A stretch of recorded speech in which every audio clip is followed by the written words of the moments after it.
She's upstairs right now, getting her card. Her card, my brother, to pay for a house and car for me. Are you hearing me? I have been studying this woman for 3 good months. Where she eats, what she orders, the way her mouth moves when she is thinking. And now, today, she is going to climb those stairs, come back down, and pay for my car and my house. With a smile. With a smile, I said. I have completely fooled this one. No. She loves me now. That is the sweetest part. She thinks he found me by accident. She thinks it was God. It was God, Sha, plus 3 months of planning. And this is only the beginning. She will swipe her card for so many more things when I marry her. Soon! Ebuka did not know that the woman he was talking about was watching him, hearing every word. He was so sure he had her fooled, but had spent her whole life learning to read men exactly like him. He spent 3 months building his lie. She was about to teach him the biggest lesson of his life. To understand how a man could look at a woman like Lumi and see prey, you have to understand what she survived long before Ebuka appeared. Lumi did not come from money. She grew up in a 2-bedroom flat with walls big enough to hear everything, and there was a great deal to hear. Her father was a charming man. That was the first thing anybody said about him, and the last thing that was ever true. Good perfume, loud laugh, he knew everybody's name, and women loved him, and he loved that they loved him. He would vanish for 2-3 days, come home smelling of another woman's soap, and Lumi's mother would warm his food and set it before him without a word. Lumi watched all of it from the corner of the parlor, a small girl folding her legs under her, learning. She watched her mother catch him in lie after lie, and every time cry into the same pot of soup, wipe her face and stay. "Mommy, why don't you leave him?" she asked once. She was maybe 11. Her mother looked at her a long time. "And go where, my daughter? With what? I have no money of my own. I have no work. This man is all I have." Years later, grown, Lumi asked again. The answer had changed shape, but not weight. "It is too late now. What will I do with myself outside this house? Let me just manage." Lumi watched her mother cry for 20 years, and she learned 2 things very early. She learned exactly what a charming man looked like, and she decided she would rather die than become her mother. That was the fire Lumi built her life on. She left home the day she could afford to with nothing but a stubborn spirit and one small idea: mixing body creams and selling them 1 jar at a time from the boot of a second-hand car. She called the brand Lumi because she wanted every woman who used it to shine. She worked the way people work when they have decided no man will ever be their plan B, quietly, completely, without asking anybody's permission. 10 years later, Lumi's skin sat on shelves in 3 cities. Lumi herself was on billboards, and 200,000 people followed her online. But one door in her life stayed locked: men. Oh, they came, rich men, fine men, smooth men with expensive watches. And Lumi, who had studied deceit at the feet of a master, saw all of them coming from a mile away. The man who complimented her too quickly, the one who knew her net worth before her middle name, the one whose eyes drifted to her handbag before they ever reached her face. She kept her heart pressed tight against her chest and did not mind that people called her cold and proud. She had watched the alternative cry into a pot of soup for 20 years. But every human being, no matter how careful, leaves one small door open without knowing. For Lumi, that door was Sunday brunch. Every Sunday, alone, she went to the same quiet restaurant in Maitama: window seat, grilled fish, orange juice, no sugar, always a book. It was the 1 hour in her week that belonged to nobody but her. She thought it was her secret. It was not, because a man had been watching. His name was Ebuka, 3 years younger than her, and in his own way a kind of genius. Not the kind that builds things, the kind that studies people and takes what they have built. He studied Lumi for 3 months, every video she posted, every function he could stand near just to listen. He learned she spoke French from a clip about Paris. He learned the restaurant, the window seat, the order, the book. Then he placed himself like a hunter places himself along a path he already knows the deer will walk. Not every man who finds you has found you by chance. Some men study the ground for months before they let you see their footprints. On a bright Sunday, Lumi sat at her window, ordered her fish, opened her book, and at the table beside her sat a man she had never seen before, reading a worn copy of Benukri's The Famished Road, one of her favorite books in the world. He did not look at her. That was the trick. He did not glance, did not smile, did nothing the other men did. He simply read as though she did not exist. Then his phone rang. He answered it in French. Lumi's fork paused halfway to her mouth. He spoke easily, laughing with whoever was on the line, and then, still in French, believing himself surrounded by people who could not understand a word, he said, no, she is here, the woman I told you about, even more beautiful in person. No, I will not talk to her, because I am not her type, my friend. A woman like that would not look at a man like me twice. Let me enjoy the view and mind my business. Lumi set down her fork. Something in her, some old, careful thing that had kept her safe for years, should have stood up and paid attention. But the words had already slipped past her guard and touched the one part of her no one had reached in a long time. She was smiling before she knew it. Comment sais-tu que tu ne te regarderais pas? In clean, easy French. And how would you know I wouldn't look at you? Ebuka froze. He turned. He looked at her with pure, beautiful shock. The shock of a man caught saying something private. The shock of a man who cannot believe his luck. You speak French? He stammered, red in the face. Nobody in here I'm speaks so French. sorry. I'm so embarrassed. Nobody in here speaks French. I'm so embarrassed. Clearly, she said, and she laughed. He was so flustered, so human, not smooth, and that was the very thing that disarmed her. Every man who had ever approached her had been smooth. This one was tripping over his own tongue, undone by a beautiful accident.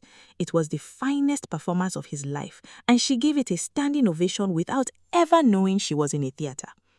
They talked for 2 hours. He was funny, well-read, and never once looked at her handbag. He mentioned, almost shyly, that he ran a small logistics company. Nothing big. He was still building it. He worked hard, but the money to grow was the problem. Said without complaint, the way a proud man mentions a struggle he has already made peace with. Everything about him was exactly the man Lumi did not know she had been waiting for, because he had built himself to be. Before we go one step further, I have to ask you something, because I know some of you are watching this and your chest is already tight. Have you ever met somebody who was too perfect, too on time, too exactly what you wanted, like the universe wrapped them up and handed it to you? Tell me in the comments and let me know where in the world you are watching from. I love seeing how far this family stretches. Now, let's continue. They started dating, slowly, because Lumi did nothing quickly with her heart, and Ebuka, patient and careful, gave her not a single reason to regret it. He remembered the small things, how she took her coffee, the name of her first customer, the date her mother died, and most importantly, in all their time together, he never once asked her for money. Not a loan, not a favor, nothing. To a woman who had spent her life watching people's eyes slide toward her handbag, this was everything. This was proof. Maybe this is the one man who wants me and not what I carry.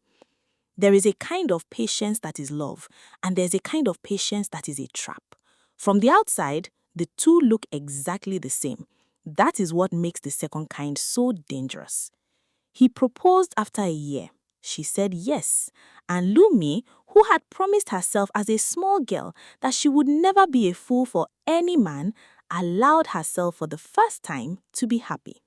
She should have remembered that the most patient hunters are the ones who wait for you to relax. Then, on an ordinary evening, everything shifted. Ebuka came to her house looking hollowed out, red eyes, shoulders down, barely able to speak. Ebuka, what happened? Talk to me. My grandmother, he said. His voice broke. She's gone. This morning. She was the only grandmother I had left. Lumi's heart cracked for him. She held him as he wept into her shoulder in a way she had never seen a man weep. After a few minutes of crying, he pulled back. You don't understand, he said. I made her a promise before she got sick. Mama, by this age, I will have my own car. my own house. I will make you proud. And now she is gone, and I couldn't keep my word before she closed her eyes. He cried again, harder. Lumi could feel his pain in her own chest. Then he lifted his head and said the thing he had been building toward for 1 full year.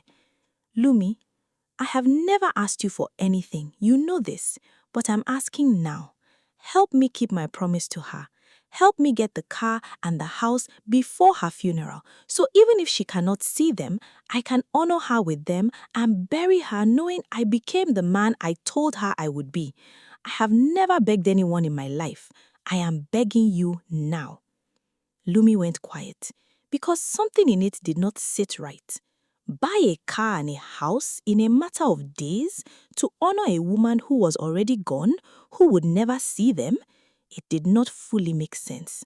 But then she looked at the man she loved broken on her sofa and began arguing against her own instinct, the way people in love always do. Maybe this is just how he grieves, and he has never asked me for anything in a whole year. What is the point of all my money if I cannot lift the man I love out of the lowest moment of his life? Okay, she said softly, we'll make it happen. Together. The relief on his face was immediate and total. You mean it? She nodded. Of course. Lumi, thank you. I know a dealer, he said quickly. Too quickly, though she did not catch it. For the car and an agent for a house. I've already spoken to them. We can settle everything today. Already spoken to them. A grief that had arrived only that morning, and yet the whole plan was already built and waiting. Lumi caught none of it. Her guard, the guard that had protected her for 30 years, had been lowered by love, and a lowered guard does not notice such things. Let me just go and change and get my card. She kissed his forehead and went up the stairs, and Ebuka, alone in her living room, reached for his phone. Now, here is a thing Ebuka didn't know about Lumi. Because she worked from home so often and liked to record her days for her brand, she had installed a small camera system through the house. Living room, hallway, office, the cameras simply ran. Each week she kept what she needed and deleted the rest. It had become so ordinary, she had honestly forgotten they were there. The system fed straight into an app on her MacBook, sitting open on the table in her bedroom. Lumi changed. She found her card. She was reaching to close the laptop when the app was right there on the screen, and for no reason she could ever afterward explain, some small hand pushed her to open it, just to see him, the man she was about to lift up. She clicked the living room camera and she stopped breathing. The Ebuka on her screen was not the Ebuka she had left 5 minutes before. The broken man weeping for his grandmother was gone. In his place sat a stranger, leaning back on her sofa, one leg thrown across her glass table, phone to his ear, laughing. With a cold, sick dread pouring into her chest, Lumi turned on the sound. She is upstairs right now, getting her card. Her card. 3 months I studied this woman before I said one word to her, and now she is going to pay for my car and my house with a smile. Laughter. No, my grandmother, my brother, my grandmother died and left me money. Real money. I have it. I was going to buy the car and the house with that money myself. But I thought to myself that this is an opportunity. Why should I spend my own when this woman is sitting on a mountain of hers? Let her pay. Let me keep mine. Lumi's hand went to her mouth. And this is only the beginning. I will stay with her. I will marry her. I know a woman like this will never marry without a prenup, but leave that to me. I will make sure whatever she signs somehow favors me. And even if it doesn't, haha, he laughed, I will make her life so unbearable that she will beg me to divorce her and hand me half of everything just to get me out of her life. This woman has worked for 10 years. I am going to eat for the rest of mine. Upstairs, Lumi sat down slowly on the edge of her bed. She had been fooled. She, the woman who could smell a lie before it entered the room, who had turned away 100 smooth men, who had promised herself she would never be a fool for anybody, played from the very first second, the book, the French phone call, all of it. He had built a man out of nothing, and she had fallen in love with him. She cried. For a few minutes she let herself cry, for her own broken heart, and for the small girl in the thin-walled parlor who had tried so hard not to end up like her mother. And then, something in Lumi went very, very quiet and very, very cold. Because here is what Ebuka, for all 3 months of his studying, had never understood.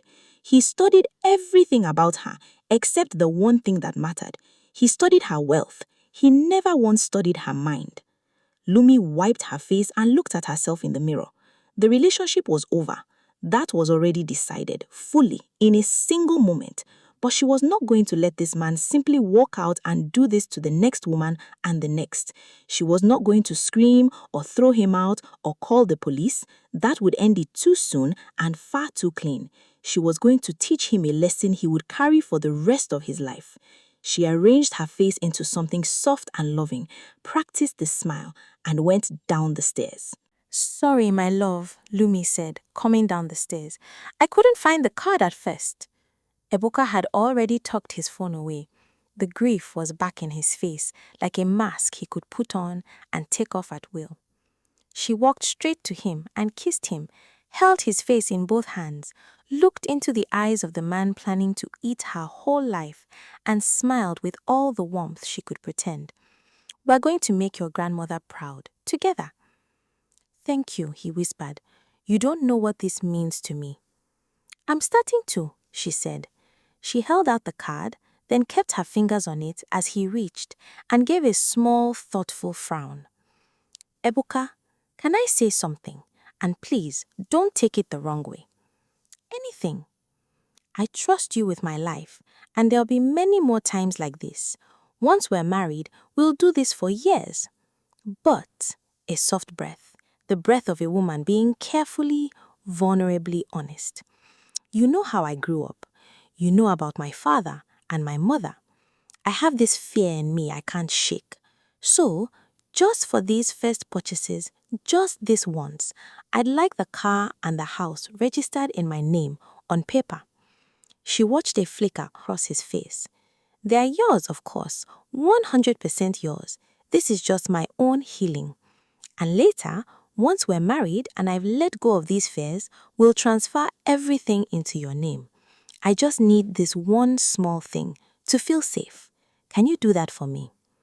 Ebuka looked at her, and in his mind, he was already doing the arithmetic.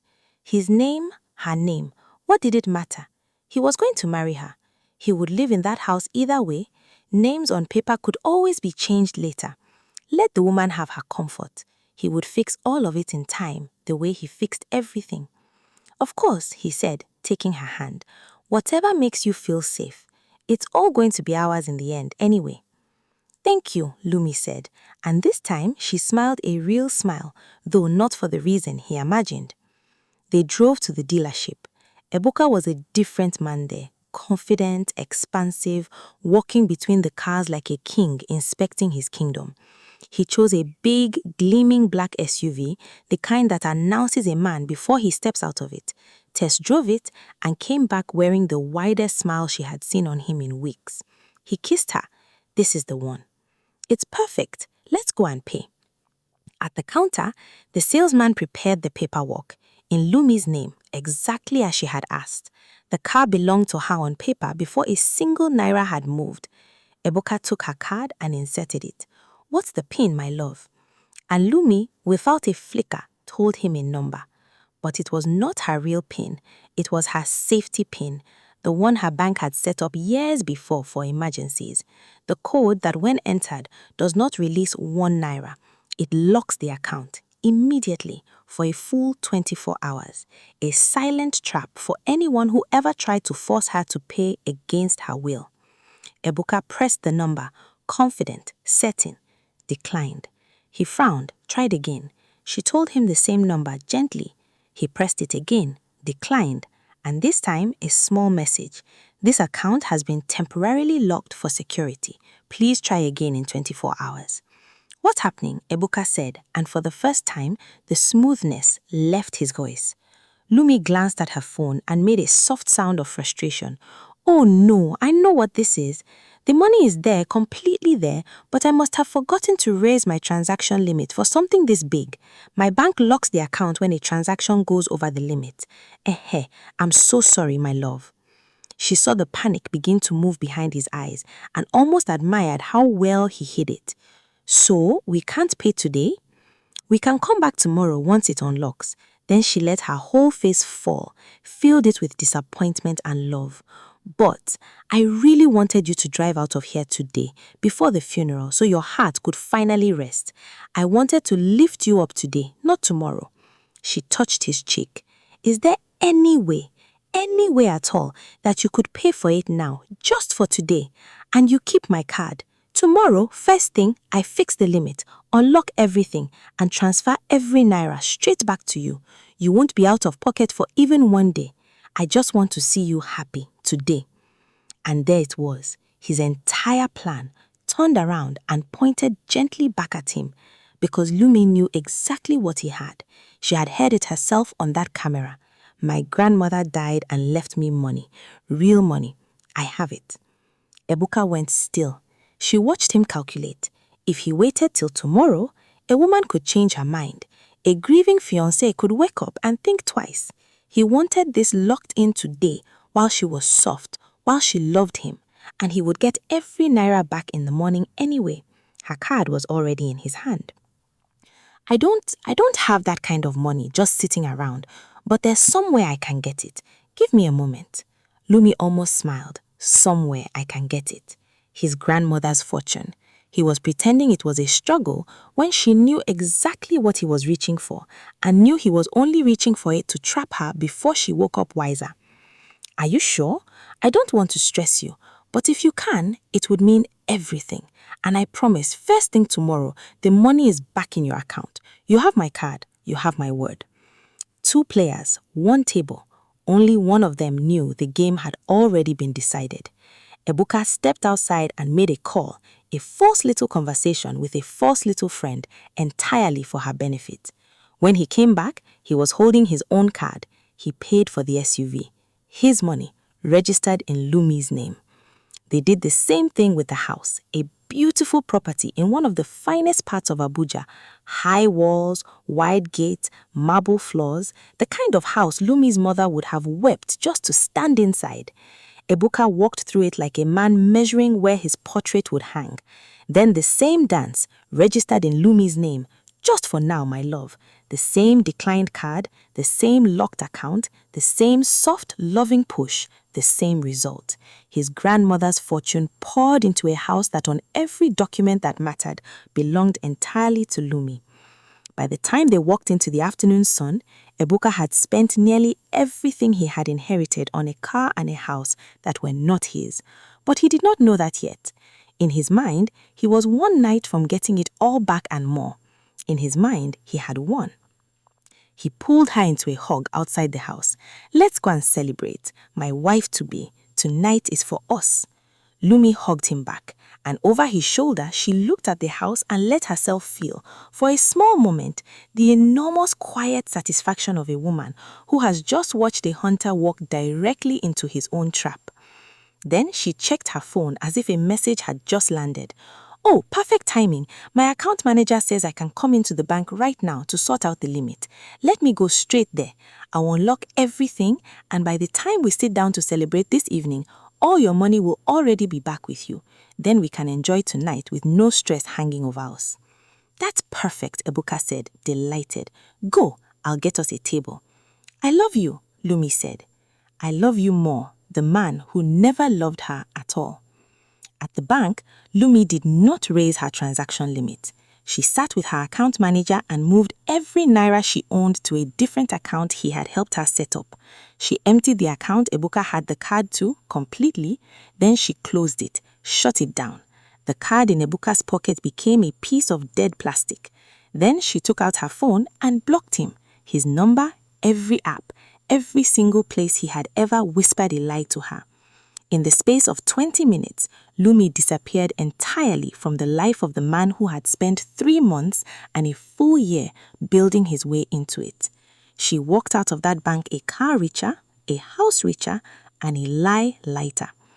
Quick question before we reach the end. If you are Lumi walking out of the bank, what would you do? Would you go this cold, this calculated, or handle it in a completely different way? I really want to know how your mind works. Tell us in the comments below. Now, watch how Lumi closes this door. Ebuka waited at the restaurant. 1 hour, then 2. He called. It dropped straight into that flat, final silence every person dreads. He messaged. Undelivered. Every app. Blocked. Blocked. Blocked. And slowly, sitting alone at a table for 2, in front of food he could no longer afford to feel hungry for, the truth arrived in his chest, the exact way it had arrived in Lumi's that morning. Quietly. And then, all at once. The car was in her name. The house was in her name. Her grandmother's money, every last note of it, was gone. And the woman he had studied for 3 months had vanished into thin air. He had counted his eggs, every single one, loudly, on a sofa, in front of a camera he never knew was watching. It took Ebuka 4 days to reach her. He borrowed a phone, a strange number she did not recognize, and called, and she, curious, picked up. She knew his voice before he finished the first word. You thief, he spat, shaking with rage. You dirty thief, you scammer. You think you can do this to me? And then came the word men like him always reach for when a woman has defeated them. The ugly one, the poison of a small man who has lost everything. Lumi let him finish. She let him empty himself out completely. And when there was nothing left in him but breathing, she spoke. And her voice was not shaking at all.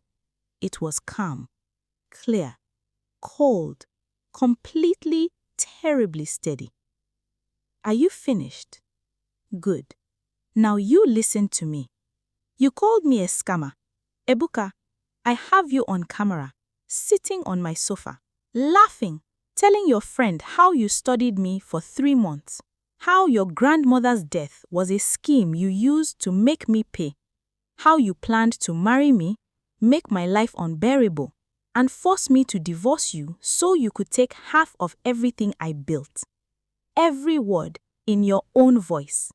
So tell me, between the two of us, who is the scammer? Silence on the line. Now here is your situation. The car is in my name. The house is in my name. Every document says they belong to me. So if I wanted to, I could tell the whole world that my devoted fiancé bought me a car and a house as a grand romantic gesture because he loved me so much. And who would argue with the receipts? They're all in my name, Ebuka. You made sure of that yourself. So I'm going to give you a choice. Option 1. I release that footage to the whole country. Your name, your face, your voice, admitting everything. And I give you back your car and your house. Option 2. I keep them both, stay quiet, and nobody ever learns what you tried to do. Or option 3. And here, for the first time, something almost like a smile entered her voice. 3. I do both. I keep everything and I release the footage. I haven't decided yet. It depends on my mood. And Ebuka, listen carefully because this is the last time you will ever hear my voice. Do not call me again. Do not send your friends, your family, or your lawyer. Do not show up at my office or my home. Because if you test me, even once, every woman in this country will know exactly what you are. In your own words, in your own voice. Do we understand each other? There was a long, long silence. And then the line went dead. Not because Lumi hung up. Because he did. Because there was nothing in the end that a man like him could say to a woman like her. Lumi kept the car. She kept the house. She never did release the footage, not out of mercy exactly, but because she had learned something her mother never had the chance to learn. That the loudest revenge is not always the strongest. That sometimes the most powerful thing you can hold over a person is simply the knowledge that you could destroy them and have chosen for now not to. She kept that footage locked away, the way she kept everything. Quietly, completely. A door she could open any day she liked and never had to.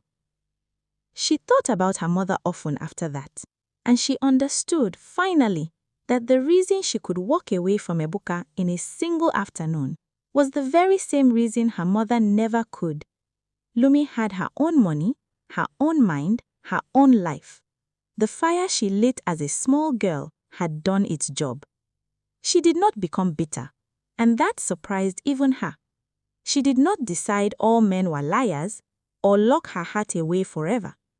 She knew that somewhere out there was a real man who would find her by accident and mean it, who would love her and not her banhag, who would never have to be built out of a borrowed book and a phone call in French. She was ready for him. But she also carried this with a small and private smile for the rest of her days, that if another player ever crossed paths with Lumi, if another charming man ever sat at the table beside hers, reading exactly the right book, saying exactly the right thing, she would smile and play along and teach him a lesson he would still be telling his friends about years later.